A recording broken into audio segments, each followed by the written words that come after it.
Last year, my family and I went out to Portales, New Mexico to celebrate my uncle's 90th birthday.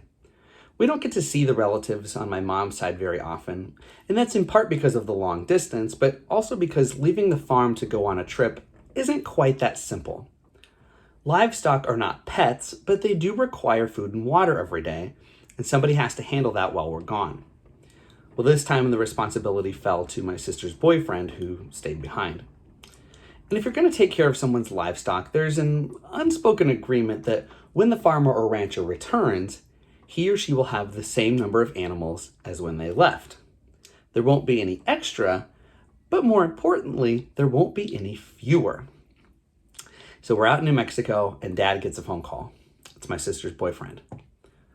Mr. Wood, all of your cattle are gone. What do you mean they're gone? Well, I don't see them in the pasture or in the section of the barn where their grain feed is. I think they're gone.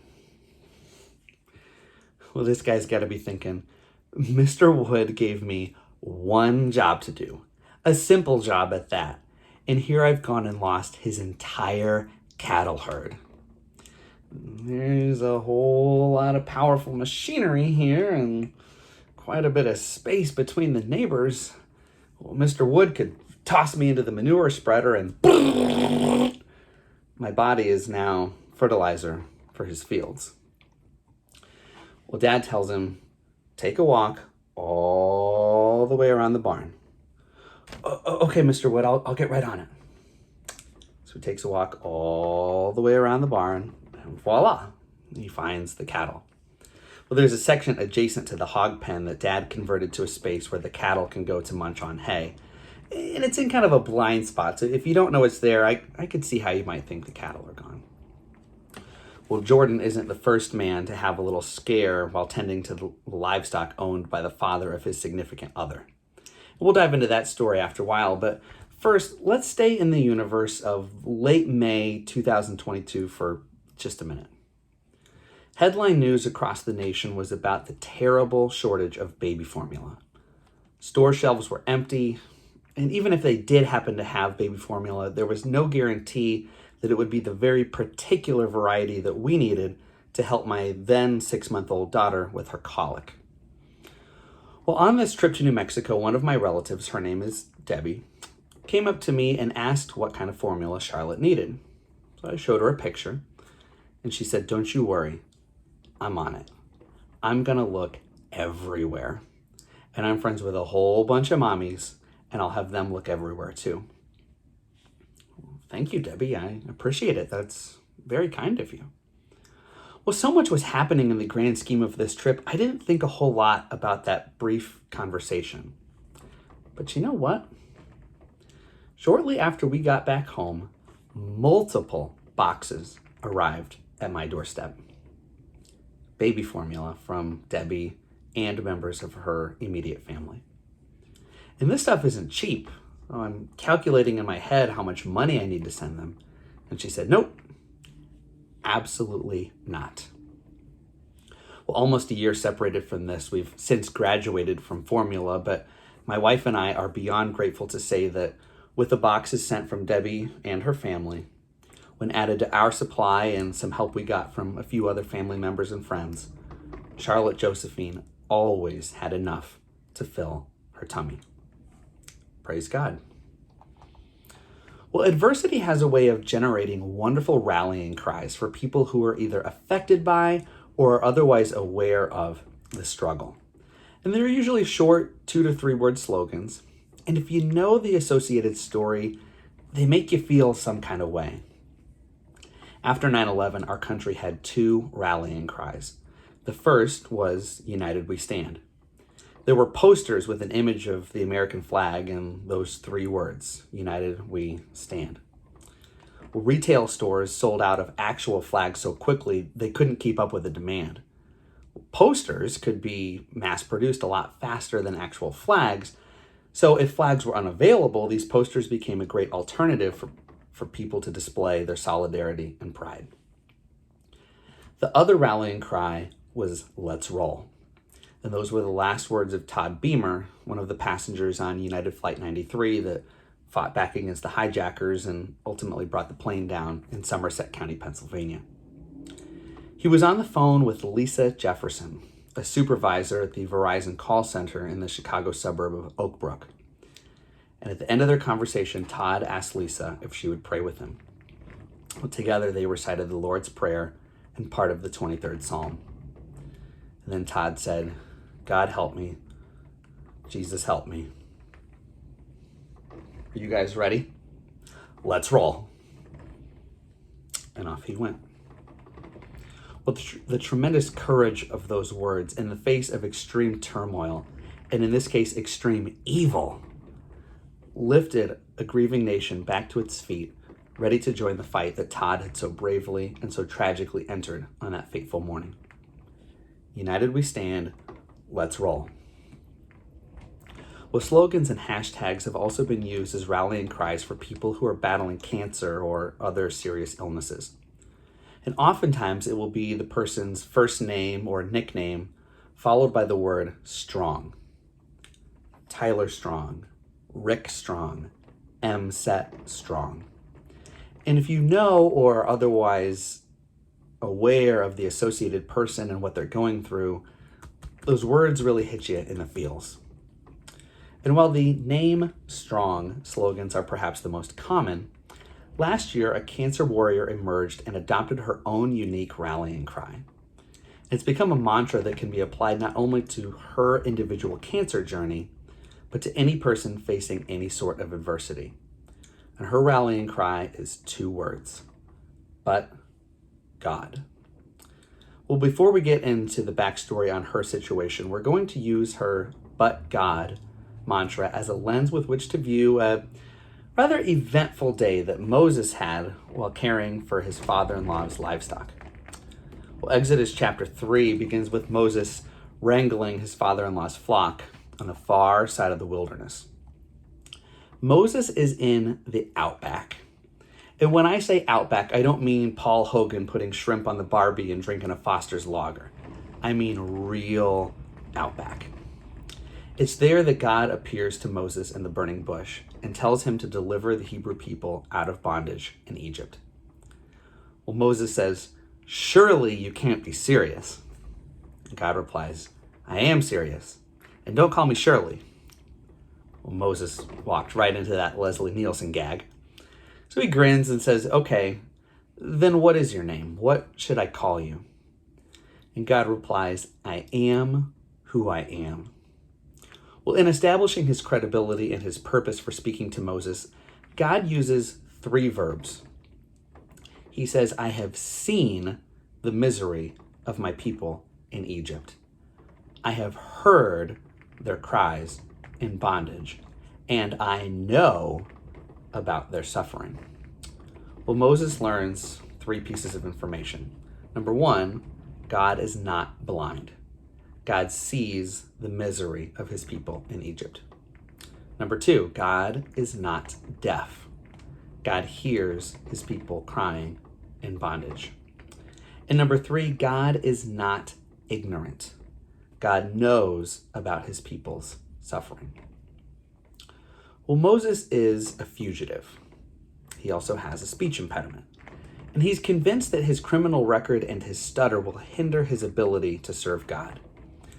Well, it hasn't occurred to Moses yet that God doesn't call the qualified. He qualifies the called.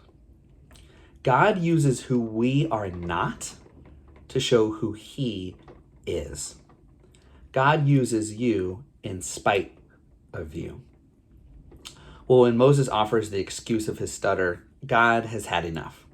And he fires back at Moses, "Who created the human mouth? Who gives people the ability to speak, or to have hearing, or to have eyesight? Me. You'll be fine. Now go." Well, ironically, the mental image I have of the account of Moses and the burning bush comes from a description of those events as told by a Christian storyteller who was born nearly blind. His name is Ken Miedema.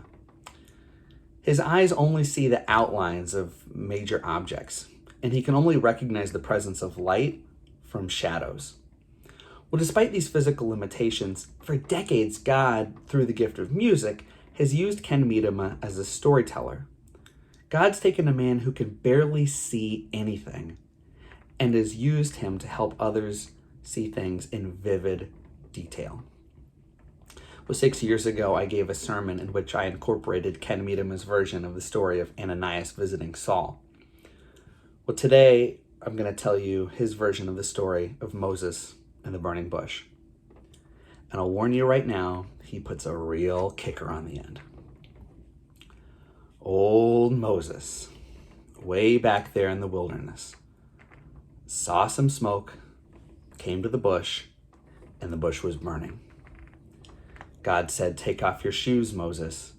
You're on holy ground. Moses, I've chosen you to be my man. Moses, way down in Egypt's land. Moses, I've chosen you to work for me. Moses, I've chosen you to set my people free." "Not me, Lord. I can't talk so good. I stutter all the time. Do you know my brother Aaron? He can sing like an angel, talk like a preacher." "Not me, Lord. I can't talk so good. And another thing, how will they know that I've been here with you? How will they know what you've sent me to do? Don't you know in Egypt they want little Moses' head? Don't you know in Egypt they want little Moses dead? Don't you know they'll never hear a single word I'll say? Maybe you better get your dirty work done another way. Not me, Lord." "What's that in your hand, Moses?" "It's just a rod." "Throw it down, Moses." "Do you mean like on the ground?" "Yes, I said throw it down, Moses." "Lord, don't take my rod away from me. Don't you know it's my only security? Don't you know when you live here all alone, a man's got to have something he can call his own? Not me, Lord."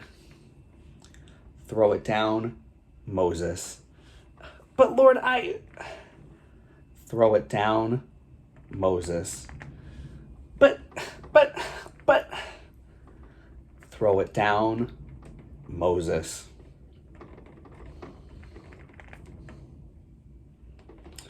Well, Moses threw the rod on the ground, and the rod became a hissing snake. Well, Moses started running. Well, maybe you'd run. Well, maybe I'd run. He was running from a hot rod, running from a hissing snake, running scared of what God's going to do, running scared he'll get a hold of you. And the Lord said, "Stop! Pick it up, Moses, by the tail." Lord, you have not lived here very long. Lord, you've got the whole thing wrong. Don't you know that you never pick up a hissing snake by his... Pick it up, Moses.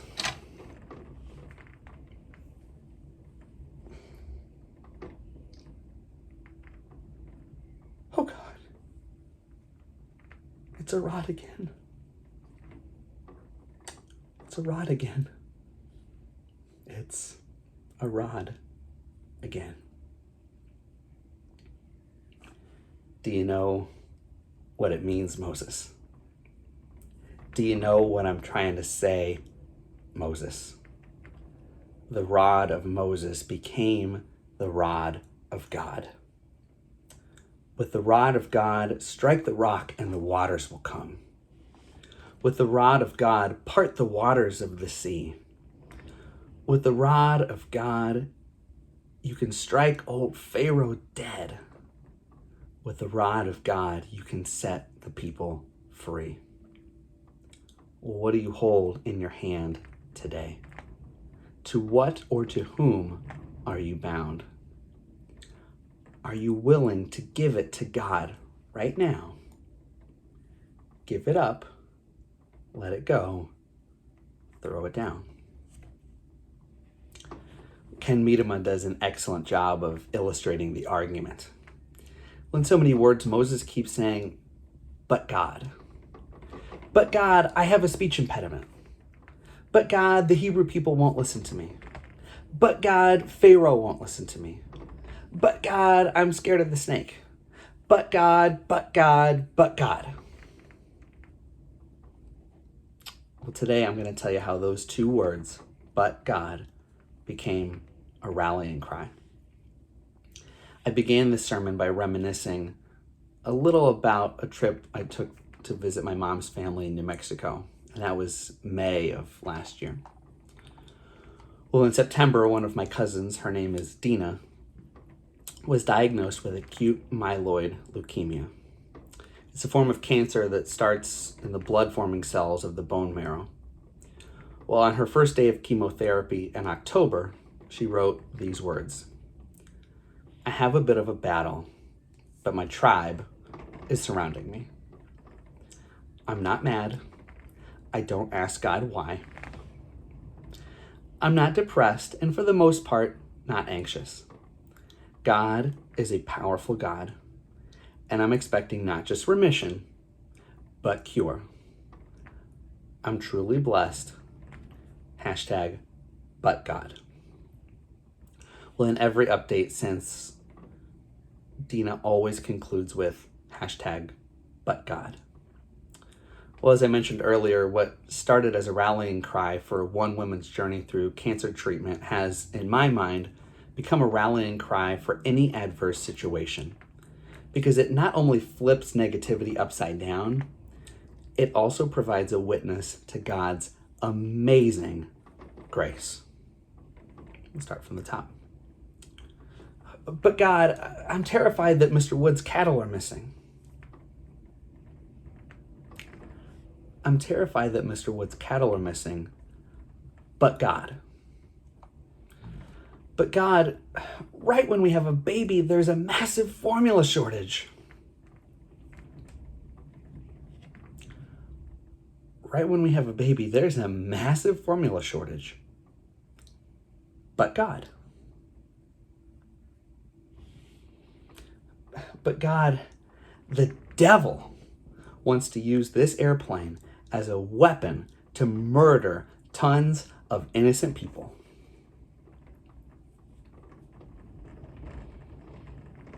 The devil wants to use this airplane as a weapon to murder tons of innocent people. But God. But God, I speak with a stutter, and I don't have much confidence.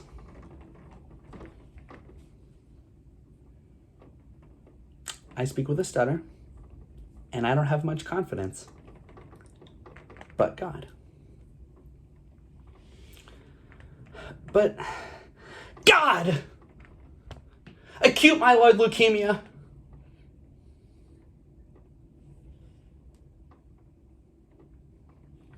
Acute myeloid leukemia. But God. What is it for you?